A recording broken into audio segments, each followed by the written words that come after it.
Hey, folks, welcome to the Alliance Pro Wrestling Network podcast. I'm your host, Louis Carlin. We're heard right here on the Alliance Pro Wrestling Network. Thank you for joining me today. And I just want to say thank you very much for everyone who has decided to hit that subscribe button here on the Alliance Pro Wrestling Network YouTube channel. Very grateful, very appreciative. I know I say it all the time, but I really, really am very, very grateful that for anyone who has decided to hit that subscribe button for our YouTube channel. We're getting close to 400 subscribers, and I couldn't be more happier and thrilled that we've gotten to that level. And I'm looking forward to it. I'm looking forward to hitting that 400 subscribers, and we're almost there. We're almost there. We're just about at 367 right now, but slowly but surely we'll get there. And again, I want to thank everybody for hitting that subscribe button. And right now it's shout out time. So I'd like to give a shout out to one of our subscribers. Today's shout out goes out to Scott Quinn. Scott, thank you so much for hitting that subscribe button at the Alliance Pro Wrestling Network YouTube channel. Thank you very much, Scott Quinn. I really appreciate it. Again, Scott Quinn, one of our subscribers here at the Alliance Pro Wrestling Network YouTube channel. Okay, let's get on with it. Progress Women's Champion Kanji wants Jordynne Grace, Impact Wrestling's Jordynne Grace, to return to challenge her. Kanji won the belt, the Progress Women's Championship. She defeated Giselle Shaw, and it was a best of three series. It was a chapter 111. She defeated Giselle Shaw, like I said, to become the new Progress Women's Champion. And she had indicated that she wants Impact Wrestling and former Progress Women's Champion Jordynne Grace to come back and challenge her. This is SE Scoops reporting. It says, Kanji made these comments during a recent Progress media call. I'd love to see Jordynne Grace come back. Kanji replied when asked who she would like to see return. I'd love to step in the ring with Jordynne Grace and have her come back with all the skills and abilities that she's learned since having the belt previously. Kanji continued. And it indicates that Jordynne Grace was previously the Progress Women's Champion. That'd be very interesting. Because first off, could it happen? Could it happen? Could Jordynne Grace get permission from Impact Wrestling to go to Progress, which is under the WWE umbrella? I mean, Progress, their Progress events are being shown on WWE Network. Would Impact Wrestling give Jordynne Grace permission to go to wrestle for Progress when it's under the WWE umbrella? And there's a very good possibility if that happens. Like I said, they're showing progress events on WWE Network. So would they allow Jordynne Grace to be on the WWE Network? Should that event be broadcast on the WWE Network? And there's a very, very good chance that it would. With the forbidden doors opening left and right these days, who knows? There's always a possibility. I know WWE and mentioned that they would like to start working with some companies because they see what's happening with New Japan, Impact, AEW, all the buzz that's behind it. So WWE said that they're open for business. So would they first of all, would they allow Jordynne Grace to wrestle for Progress? And would Impact Wrestling allow Jordynne Grace to head over and challenge Kanji for the Progress Women's Championship? I think it would be a terrific match, and I think it would be very interesting. Very interesting. This is just there's no. I was reading through the article. There's no actual talk of Jordynne Grace, trying to come over or anything like that. But can't she put the challenge out there? I'm sure Jordynne Grace has saw it. I'm not sure if she responded to the challenge. I'm sure she would welcome the challenge and head on over to Progress should she have permission from Impact Wrestling and if the WWE okayed it. Then again, I don't know if the WWE would have to actually okay it.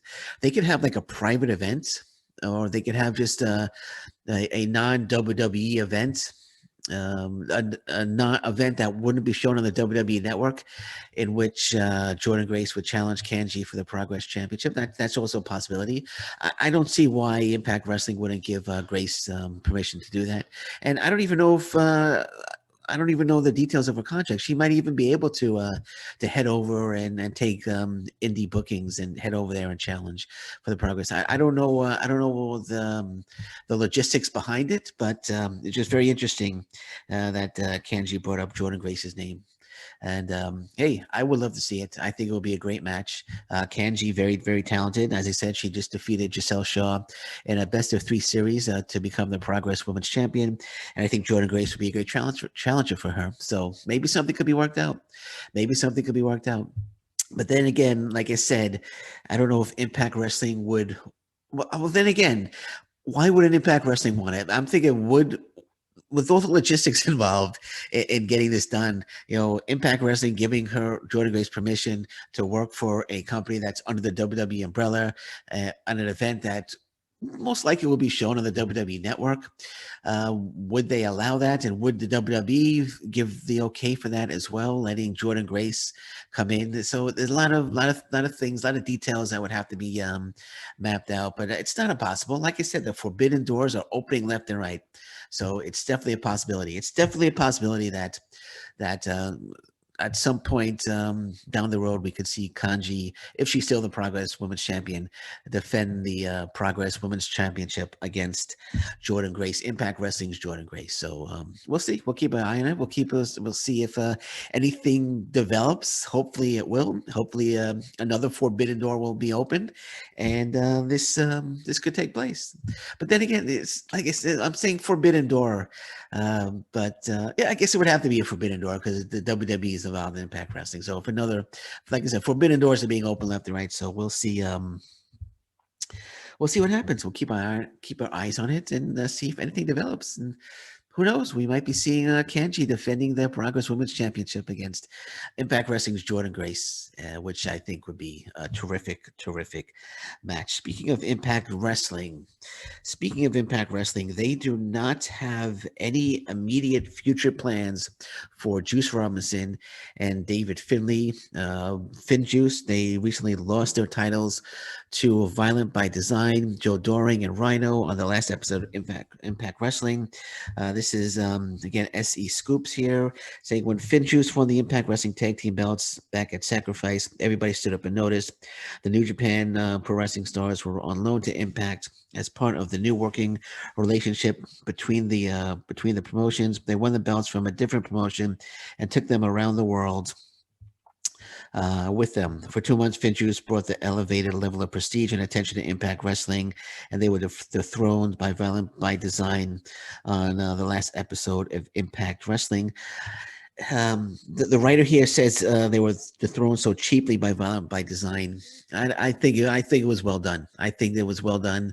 I don't think it was cheaply. It caught me by surprise. I thought it was well done. Violent by Design coming in to win the titles, but I don't think it was cheap. But I don't want to go into that. It says, according to sources, Impact Creative has no immediate plans for the team who are back in Japan. The working relationship between Impact Wrestling and New Japan Pro Wrestling is still strong, and however, so who knows who else might step up and try to claim the crown, the tag team championships. So no immediate plans for Juice Robinson, David Finlay, although they did say that FinJuice did say that they'll be back in Impact Wrestling sooner rather than later. So I could expect them to be back at some point down the road. But as of right now, FinJuice are no longer part of Impact Wrestling's immediate plans, which is a little disappointing because I'm a big FinJuice fan. Big fan of FinJuice. Juice Robinson, David Finlay, great tag team. And hopefully we'll see them again down the road in Impact Wrestling. Yeah, no. I enjoy their run. I enjoy their run in Impact Wrestling. I was very surprised that they got the 2 big wins over the Good Brothers. And it was a good run for FinJuice. And like I said, I'm sure they'll be back. I'm sure they will be back in Impact Wrestling. Okay, and now New Japan Pro Wrestling. Fightful.com reporting their top star, Kazuchika Okada, confirms a COVID-19 test.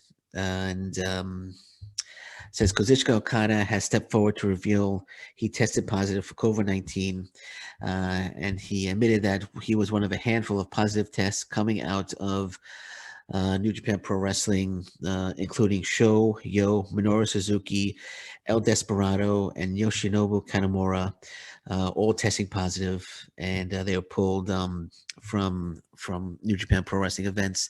So I just want to say to Kazuchika Okada, Shoyo, Minoru Suzuki, El Desperado, and Yoshinobu Kanemaru. Please, hopefully, you all get well very soon. From what I'm reading here, nobody is really suffering too badly from the COVID-19. It actually says here, Okada says he had a fever and was unwell. But he stated that he's feeling much better now. So hopefully everyone that has gotten COVID-19 for New Japan Pro Wrestling is feeling much better, and I hope they get back to the ring very, very soon.